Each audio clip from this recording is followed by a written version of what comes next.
May mga sugat at pasapa si Ruru Madrid bilang si Lolong nang humarap siya sa GMA Integrated News sa set ng Lolong, Bayani ng Bayan. Napapanood ngayon ang umaatikabong pakikipagbakbakan ni Lolong sa kanyang mga kalaban. Grabe yung mga bakbakan, magiging madrama, iyakan. Pero hindi pa dito matatapos ang lahat dahil mapupunta si Lolong sa syudad kung saan mas malalaki at mas mapanganib ang haharapin niyang mga hamon.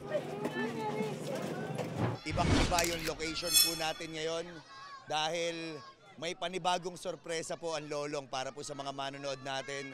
Ito na nga ang bagong yugto sa buhay at pakikipagsapalaran ni Lolong na mapapanood na simula ngayong Huwebes, alas 8 ng gabi sa GMA.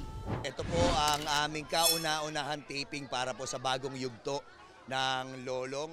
Ang totoo nga niyan, kahit po ang aming title, iibahin ho natin from Lolong Bayani ng Bayan, ngayon Lolong Pangil ng Maynila na siya. May mga bago ring makakasamang malalaking artista si Ruru.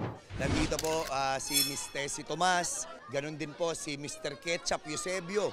Makakasama rin po natin Mr. Wendell Ramos, Matt Lozano, Yasser, Mr. Ruel Santiago.